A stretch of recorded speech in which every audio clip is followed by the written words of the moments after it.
Hello everyone, Boomrace here, and I'm just going to get straight to the point because holy shit, I have just seen the Odyssey. It's been a long, Odyssey to get here, and I can't believe I have just seen it. But yes, I have, and you all know what's going on with it, so I'm just going to cut straight to the point and start talking about it. Just so you know, this review is going to be full spoilers, so if you haven't seen it, click off now. But I will say this, it's a must watch, okay? So just go and see it now. If you can get IMAX tickets, if they're not sold out, do it. Just do it. Just go. Now, I'm basically going to be glazing this film the whole time, and because of that, I do want to go over just one or two nitpicks I have of the film before diving into the mashed and potatoes of all the peakness this film has. Now, I think in all the reviews I did read and I have watched before and after viewing the film, a lot of people seem to have the general consensus the first 30 minutes is a tiny bit iffy. I'd agree with that to an extent. It is like the first 20 minutes I was enjoying it, but then I was kind of thinking, okay, can we get to Odysseus now? I get the point we're having the prologue scene, Telemachus, and halfway, okay, can we just get to Odysseus? But then once we got to Odysseus, I was kind of surprised we were going to be jumping head first into the Cyclops bit. I thought there'd at least be 5 minutes of, them rowing, or maybe even starting with the Trojan War, but I think you can expect with Nolan, he's going to be jumping around time-wise. So once I realised it, I got really into it.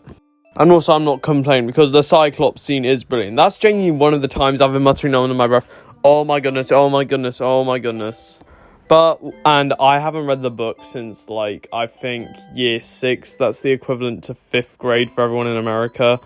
But it was, a very loose, more of a kid version of the story.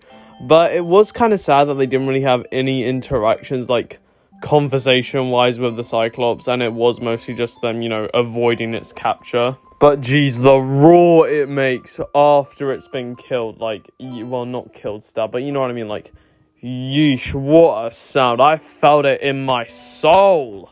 But speaking of sound, I feel like this and multiple Christopher Nolan films, the sound mixing is a bit It isn't as bad as something like Interstellar, as whilst it is a very good film, sometimes in some conversations, the music and sound effects are a bit too loud to hear what the characters are properly saying.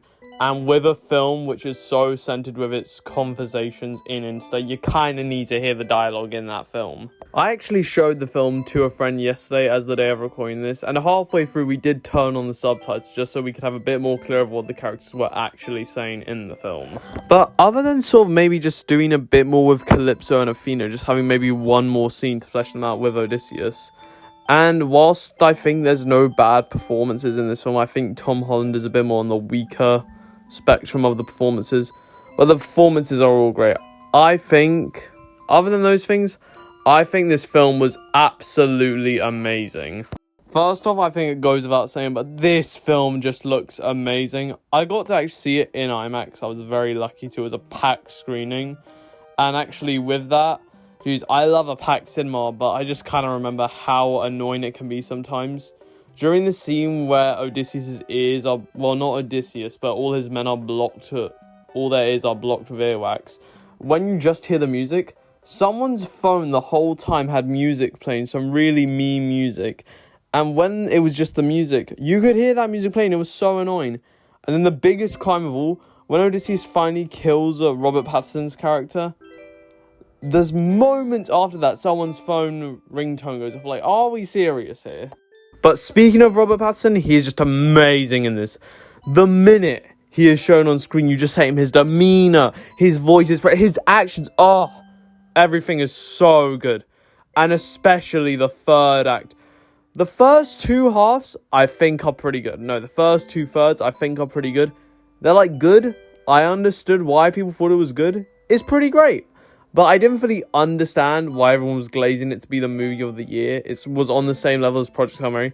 But those last 40 minutes, propelled it through from Project Hail Mary. It was just so good. Just to quickly cut the glazing, I feel like the sets, whilst they're very good at capturing ancient Greece, I think it's just a personal thing for me, but whenever I read the book as a kid, it was obviously a more childish version, so it looked a bit more whatever. Just imagine you know, the palace and everything to be a bit more colourful than it was portrayed in the film. But that really isn't an objective nitpick. It's just a sort of personal thing for me. But all this glaze of Robert Pattinson and everything else shouldn't take away from the main man himself, Matt Damon.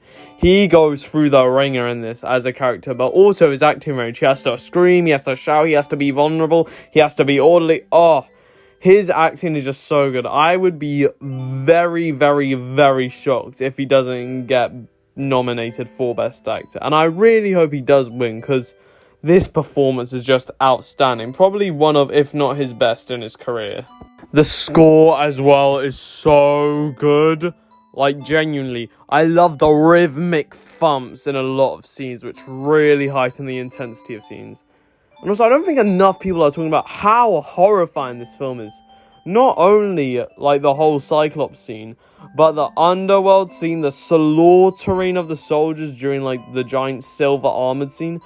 But also, when they're going through, like, not the whirlpool, and then they think they're safe, and then they all get killed off. Oh, that had my heart pounding. No one is talking about how well directed the horrifying parts of this film is, as well as the whole scene with all the men getting turned into pigs as well. Anyway, I'm probably forgetting to glaze more stuff about this, but just everything is so good. The story, the action, the soundtrack, the characters, the development, just the acting, just everything. And as I said, the last 40 minutes, so good. If you think that, oh, people are criticizing this, oh, that, and everyone thinks it's going to be bad, those people need to get their brain checked, because this film is just amazing all round.